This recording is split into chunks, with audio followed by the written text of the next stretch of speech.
Hey folks, it's Frithgar here, how you doing? The mighty Challenger is still pulling this massive oversized seed drill up and down the field, chugging away, really making use of all of those horses under the bonnet. Okay, maybe not quite, but still, you get the idea. We've finished our field up there. That one over there has been finished for quite a while now. And we are now on our last field. We've just got this little bit left to do, and then we'll be finished. This isn't what we're doing today, but I just thought I would keep you updated with its progress.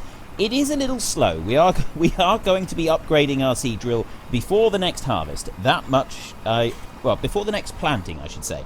That much, I promise you. It's definitely something that's on the cards. However, our question for this week, I'd like to buy a combine. I'm going to buy a brand shiny new combine. And so I've got a few options here. Now, I was looking at the bigger combines, but I eventually decided against it. So what we're going to do is we're going to stick with these, not that one, these smaller combines here. We have the Massey Ferguson Activa, which is actually the one that I've been using on the time-lapse series. So I know that that's a fairly good combine, although I also happen to know that you cannot lift the header off of the header trailers with that combine. I don't know if it's the same for these two. Definitely we know from over in Sosnovka that you can't do it with the New Holland one. The header trailers are just a fraction too high. However, I have been told, well, we'll get to that. So it's these three here, the Massey Ferguson, the Rostselmash, or the Case. So you've got three different combines here. There are no options with them. It's just these as they are. It's your vote. It's your game. There should be an option come up here in the corner. Cast your vote and then head into the comment section and tell us why you're voting for the one that you're voting for. Now, I just wanted to show you, someone did say on my channel, and once again, I didn't actually remember who it was, but they said you could either use just the standard low loader, or this one's actually better, the Goldhofer. Is it the Goldhofer? Goldhofer? I really don't know how you're supposed to pronounce that one. The STZ. Yeah, we'll just call it the STZ. It's a lot easier. Anyway, that one there, if you use that trailer, it's actually a lot easier. You can, for the smaller combines, you can just dump the header onto that one and drag it round. That's nice and all. I mean, it is only $2.5 to get the trailer, and then 220 per day, and then it's only 1100 when you're actually using it. And I have had it confirmed from a number of people that the operating cost, if you have a look, it says per operating hour. That is actually the real-time hour that you're using it, not the game hour. So that is a significant difference to the performance of it and the cost of it. However, there is still a cost there, and so that is something we might consider if the actual header trailer itself proves to be sort of incompatible with our setup. However, that's not what we're doing today. We are going to go dashing off. Ooh, I blocked helper A. We're going to go dashing off over here, and we're going to get our Valtra, this Valtra to be precise, and we are going to get that trailer there hitched on, and we're going to go and get some fertilizer and stuff. And the reason that we're doing this is because I asked a little while ago, what do people think of my setup that I've got on my time-lapse series for seed and fertilizer? And a lot of people said that you liked it. So we're going to take an episode today and we're actually going to set it up. You'll probably notice, for those of you who are quite keen-eyed, I have actually spent a bit of money. And what I've done is I've bought a few pallets of stuff, and we're going to use that in a minute. So I'm going to drive this up to, you know what, we really should swap these tractors over. I should stick the Valtra onto the seed drill and use the Challenger for towing this trailer, because it would be better for it, I think. That's what we'll do. Let's just swap them over a minute. So we just bring this one in here. I'll unhitch that trailer there. Actually, if I can very quickly change over now before that one starts up, going back up across the field, it might make it a little bit easier just to do this quick changeover. Come back, come back, come back, come back, come here! Right, let's stop that one, and if I just back him down here just a little bit, lower him down, and unhitch. Right, you can tow the trailer. I keep forgetting about the steering. I'm used to steering. We have so got to pick up that corn that has been there, although I'm now starting to think that that's kind of a thing. That was like the first thing that we did. We did one line-up across the field and we dumped the corn there just to see if we could do it. I'm starting to think that we're just going to leave it there as kind of a little souvenir of our first days in Farming Simulator 17. What times we've had. Anyway, let's get this one here, and we'll go and hitch this one into the seed drill. This is actually a better machine for the seed drill. I know the other one, it does look amusing to have it running on that one, but I'm thinking that perhaps it is a little bit overkill, really. Excessive compaction on the field and stuff like that, so we'll stick this one on. This is the last run for this seed drill. We're not going to be using it after this. I think we actually own this one as well, so we'll sell this one. That'll get us a little bit of money, probably a couple $1,000 US. And right, you can start. You can head off down across the field. So that one will carry on planting the wheat in there, and we can get this Challenger onto this trailer. It's a better machine for the trailer. It's going to handle it a lot easier with a lot less strain on the actual tractor. And, well, I'll tell you what, I'll meet you up at the shop now. Let me just back into there, and we'll go this way. Just go straight up over here. So much better. It's the sharp turning. Going from one track to the other, it's difficult to adjust your steering pattern, because I'm sort of steering in the same way that I would have been steering the Valtra, and this one just then goes way too sharp. Anyway, I will meet you up at the shop. Right, here we go. It's a little bit muddy inside this tractor, but that's okay, we can live with that.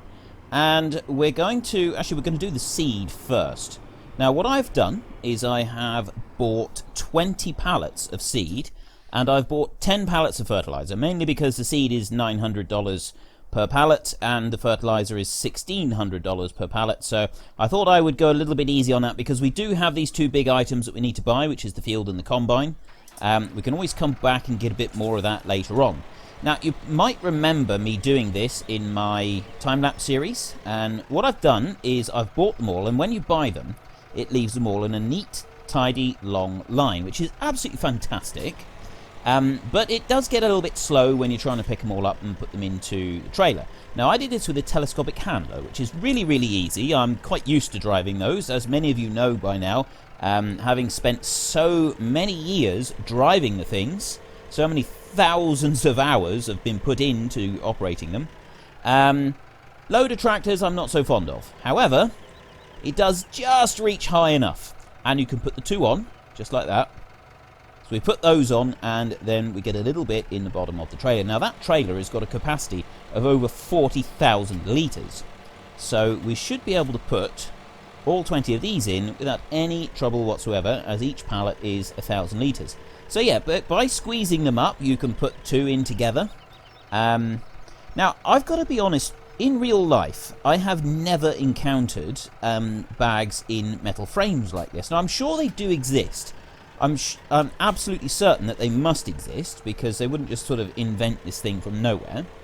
I've only ever had bags that are, generally they've got one big sort of loop on the top, and you hook a spike or a pallet fork through the hoop and use that to pick them up. And so you still pick two up at a time. So, and I know that the framework is a little bit different to what I'm used to, and I don't know what the rest of you are used to. That's actually, I think, today's topic of conversation. How, for those of you who have had experience with fertilizer bags, have you used fertilizer or seed in pallets like this, or would you normally have it just in big 1-ton bags with a hoop through the top that you stick your bale fork or your pallet fork through? And which do you, what do you, if you've used a variety, what do you prefer? How do you prefer to handle seed and fertilizer? I mean, I've got to be honest, seed in bags is something that's new to me. We always had it in bulk, and then we stuck it into a small tipper trailer with an auger on the back, and then we used that to transfer it into the seed drills. We certainly wouldn't have had it in bags like this. This is quite unusual.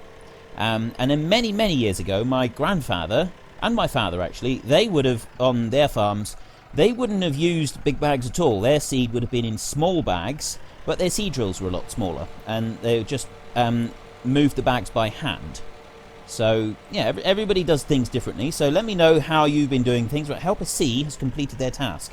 Seems a little bit quick, to be honest. I'm not sure if they've actually completed the whole field. We'll check in a minute. So, anyway, I've got all of these things of seed. We're going to get the conveyor belts that we've got over at the silage plant. We'll get that, and we'll take that back to the farm, but we also need to hire 2 more. The pickup one and then the end one, so we'll have to hire both of those from here and get them back to the main yard so that we can set up our seed and fertilizer. And then when we're all done, all you should need to do is just drive the fertilizer spreader or the seed drill directly underneath the correct conveyor belt, and it will fill it up. Nice and simple and easy. So at least I'm hoping it'll be simple and easy. I'm actually sort of getting the hang of using this front loader. I'm still not keen on it, but you know, I am starting to get the hang of it. We will eventually, obviously, be getting our Manitou. We had a vote for that quite some time ago. And I am looking forward to being able to get it, being able to use an actual telehandler.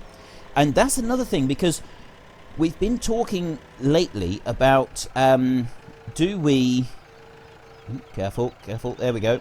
See, it's just about impossible. I'm going to try to do a little bit in cab just to see if we can do it, but actually getting the forks down on the ground is just about impossible, because at this point I'd be leaning forwards in real life so that I could see above the seat, you know, actually still see the forks above the machine, and so it's extremely difficult.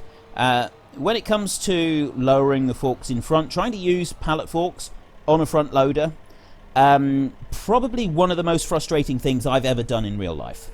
You just can't see them. It doesn't matter what you do, you can't see the forks.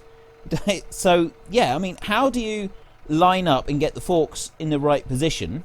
You can't see them at all. You've actually physically got to get out of the tractor if you want to be able to see them, and most of it is done on guesswork. Operating a bale spike on a front loader is a lot of, you can at least see where the thing is, but generally using pallet forks on a front loader like this, see, I've actually gone underneath those. They're not in them at all. Have I? Yeah, I've pretty much gone underneath them and had them too low to the ground. So it is generally extremely frustrating. I've only ever tried to do it once in real life using a pallet forks on a front loader, and never again.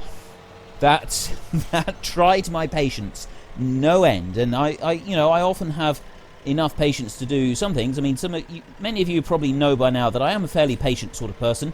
I can work at something for quite a while, but yeah, using the pallet forks on a front loader, it didn't take me long to just say, no, I've had enough, I'm not doing this anymore.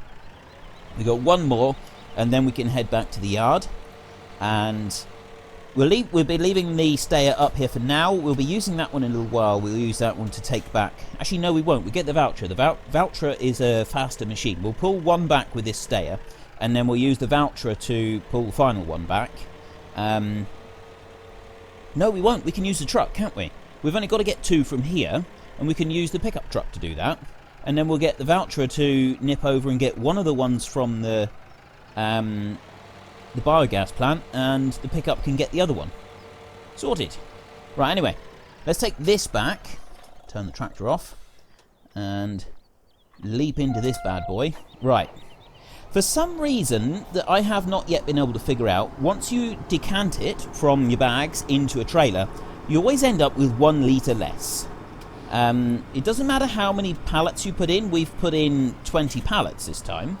And we're 19,999 litres. If you just put 1 pallet in, it'll go to 999 litres. For some reason, it loses the first litre. I don't know why. I have absolutely no idea why it would do such a thing, but it does. The first litre just seems to vanish. After that, it's all fine. You get every single litre that you've paid for. But to start, see, I was turning too sharp then. I'm going to jackknifing the tractor. It's not the way to behave. Right, I will meet you back at the yard, and we can find a suitable home for all of this seed. This is such an awesome tractor. It's quite wide, so I'm sort of erring on the side of caution and edging over into the grass. But yeah, it barely even breaks into a sweat pulling 20 tons up a hill, as the Valtra would have slowed down considerably getting up the hill back there with this trailer on. So yeah, this tractor is magnificent. All we really need now is something to put on the back of it that really gives it a run for its money, so that we can really feel that we've invested our money wisely. Because at the moment, I gotta be honest, it still feels like a complete and utter waste. And many of you who watch also feel this way because, I mean, to be honest, it is. We spent $500,000 on this tractor, and we don't have a lot to show for it yet, do we? We're doing stuff with this tractor that we could do with the Steyr. So, yeah, we really got to work at this. So anyway, I'm going to push this back in here. Now, in theory, these walls should not allow any of the seed or anything to go through them. It should just stay there. So we'll bring this back in here, and if I look behind, I love the way that this trailer tips. It doesn't tip up. What it does is that bit there actually pushes back, and I'm making use of the camera mod that we got here. It doesn't force underneath. You can actually just go inside the beams and everything. So let me just bring that back a little. I'm trying to find the best possible angle so you can see the whole thing in action. That's kind of about as good as we're going to get, I think. So let's oh no, I got to do unload tip anywhere. There, but you see it's coming out, and then the back of the trailer, or the front of the trailer, actually moves backwards, pushes everything out like that. That is fantastic, isn't it? Is that not absolutely brilliant the way that works? And also, if you have a look here, you'll see that the seed has not fallen through the walls in any way. So if I press the tip anywhere again, that will put that back to its travel position. Ooh, just a quick look up here, and we can have a look at it in action. See how it folds up there? It's on a big long ram here. It's a double ram, actually. You've got the one main one that goes down here and pushes it out, and then you've got this smaller ram here that pushes the other part of it forward as well. And though that bar that folded up, that's just the bit that holds the pipes for all of the oil. And we have a pile here. It's piled up against the wall on both sides. It hasn't gone through the wall, which is just what we want. So we're going to go back, and the next thing that we're going to do is load the... Just down a little bit. There we go. Next thing we're going to do is load up the fertilizer, and we'll bring that back. We'll also hire... I think we'll bring it back on the follow... We use the follow me. We can put the Steyr behind this one, and then follow me back to... yeah, bring the other two back. I suppose we could actually take... We could get the pickup. If we get the pickup now... I'm going to get the pickup, and I will follow this one all the way up to the dealership, and then I'll meet you up there, and we can bring everything back all in one go. Right, the pickup truck has followed successfully, although it does keep trying to... Ooh, I've gone right over the pavement there. It does keep trying to ram the underside of the trailer, which isn't quite so good. Now, I was told in the comment section after I was last using the Follow Me mod that instead of having to... Would you stop doing that? Instead of having to get out, I can press the... I think it's the right shift button and F, and the one behind me should stop. Unless I've actually got to face it. So let's try that. Right, that's just turned my lights on. But it does, I think, that actually stopped the one behind me from following. So right shift and F. Yes, it did. It stopped him. Stopped by play. Yeah. Right. So anyway, that one is there. We can use him in a minute. We'll load up these 10 bags of fertilizer. We're only going to get 10 bags of fertilizer because these do cost an absolute fortune. So I'll just let you have a look at a couple of them going in. It's pretty much exactly the same as the seed. It's just different colour. But, you know, however, I'm sure there's at least one person watching this video that does actually want to see at least one of the bags of fertilizer going in. And then I will do the rest quickly because otherwise we're not going to have enough time to do it, get everything done. So let me just bring this one up. Oh, no. Okay, fertilizer appears to be heavier than seed. Trying to keep it up in the air. Okay, I did not see that coming.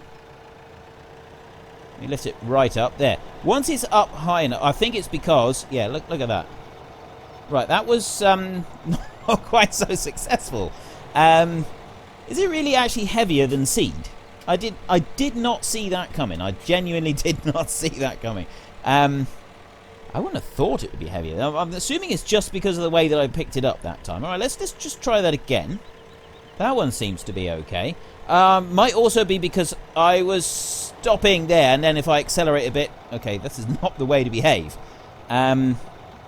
Anyway, I'll get the rest loaded up a minute, and then we can see about getting everything, including some conveyor belts, back to the yard. Right, I have leased 2 of these. I'm just lifting up this one up in the air so he's actually easier to transport, and I will hitch it on here like this. I'm going to travel with the forks this way this time, because I have been told by a couple of people that this is actually the way that they travel with them. So we'll take a look and we'll see if it feels safe. And generally, I think it can be safely argued now that there is no right or wrong way to do it. You've just got to make sure that whichever way you are carrying your forks, in whatever sort of forks you're carrying, you're doing so in a safe manner. And I think it does seem to be open to a lot of discussion. A lot of people have come up with all sorts of different ways of doing it and said how they have to do it and how other people do it and so on. So I don't think there's really a right or wrong way. I think mainly it's just about operating safely. Now that one is going to try and ram the trailer, so let's set the head distance to 15 instead of 10. That should set it back just a little bit. And then this one here, if I just move back a little bit, he will hopefully start following the truck. And there, is he going to go for the truck? Right, that one is okay. That one's given it a little bit of distance. So if I go up into the lead vehicle now, we'll just start off and just make sure that it is actually following. We'll go in a circle, and I'll go the other way. I'm not going to go out this way. I want to try and be able to get across the main road as safely as possible. So that one's going up. It's going around the corner just fine. And so is the tractor. Excellent. Right, they're both working perfectly. I'll slowly inch my way out here. Okay, I'm happy with that. I will meet you back at the yard, and we can... Oh, then we'll have to go back and just nip up to the biogas plant, and we will get the other 2 conveyor belts. Right, I'm just bringing the seed drill back down here. This one is actually still owned, isn't it? Let's just check our garage, and... This is our owned items here. So we own that seed drill as well. So we own 2 seed drills. That one we can... Oh, 6,041. I don't know if that's the actual price we'd get for selling it, or if that's... hang on, let's just see. I'm pretty sure it comes up with a confirmation. I'm hoping it does. Right, it does. So that's how much we get, $6,040 for selling that one, and that one there is $9,000. Now, obviously, we don't want to be owning any of these anymore. The sheds, nothing to do with them. And also those 2, we'll be selling those eventually when we get our other loader. And I want a bigger cultivator. So we will be changing those, just not yet. It's nice to know that we've got sort of a reserve of $20,000 sat there. But for a minute, I suppose actually I should clean this one off.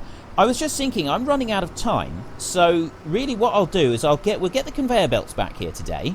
And we've got that fertilizer there. We'll... just move the stuff out of the shed here. We need to move that tank of liquid fertilizer out the way. And let me just get the sprayer going. So, yeah, we'll get everything here ready this episode. In the beginning of the next episode, we will then set up all of our conveyor belts and just sort of test it out. We won't test it out with the seed drills because we're selling these. And the unfortunate thing is there is no way to actually empty out any of the machinery, which I don't think is very good. It would be really good if you could actually empty the seed onto the floor when you're finished, but no, that there isn't any way to actually do that. So let's just clean off this tractor as well. It is a bit grubby and a bit on the front weight. Right, now the lead is actually going to have been wrapped right around the tractor, so we come around this side, just finish cleaning this one off here. Very, very grubby. Clean off our weight as well. I think that's actually a standard issue Massey Ferguson weight. I don't know, because obviously a lot of different tractors, they come with different brands of tractor. They come with a standard issue type of weight. The weights all generally look a little bit different for the different tractors. So I'm not actually sure what sort of weight would be sort of standard issue for a Valtra. Now, older tractors, they never had the front linkage on them, did they? The weights just went onto a bar on the front of the tractor. But newer tractors, with the front linkage, obviously the weights have got to be configured slightly different. They don't just hang on to the bar. And I remember changing the weights. These weights here, these are like a great big block of, huge great big chunk of weight there that you can't really do a lot with. It just is either on or it's off. But the old weights, they were in, almost like leaves. You had a whole load of them. Each one had a little handle on it, and each of the leaves would take a little while to you pick them up, and generally they were 50 kilo weight, so you'd have this 50 kilo weight that you had to pick up and move around. Right, oh I see. We just bring this one, if we drive this one round, and we'll unhitch it over here so it's a bit closer, and then we'll drive it in manually when we come to actually use it. I'll put it here, and then we'll sort of have to take the trailer around the other side. So if I unhitch that one there, now I can use this one. I want to get that fertilizer spinner onto the back of my tractor. I'm rushing around a bit frantically here.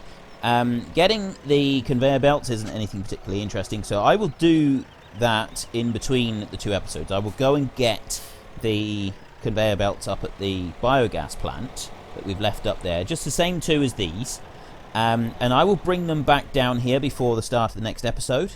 And right, I can come in here and line up, but you just can't see the pallet forks.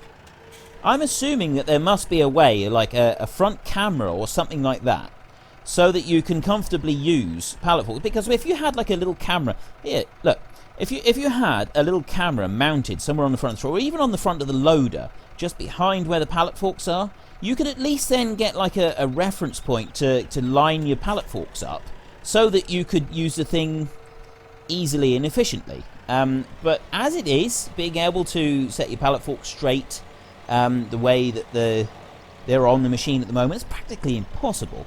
And by the way, I am fairly sure that fertilizer is heavier. I mean, obviously this one here, this has got 2,000 litres in the tank instead of the standard 1,000 in the bags. But I'm certain that fertilizer is heavier because I had the things tipping over on every pallet that I tried to pick up when I was tipping them into the trailer just now. I know you've seen some of them, but it was the same with all of them. Whereas I didn't have that issue once with the seed. It didn't even attempt to overbalance. So, yeah, we do have... I don't know why, but I thought that everything was like a set weight. But it does appear that perhaps the fertilizer is a little bit heavier. So this is going to be it now. So my weekly question is... Let me just come back out of here. Over to harvesters.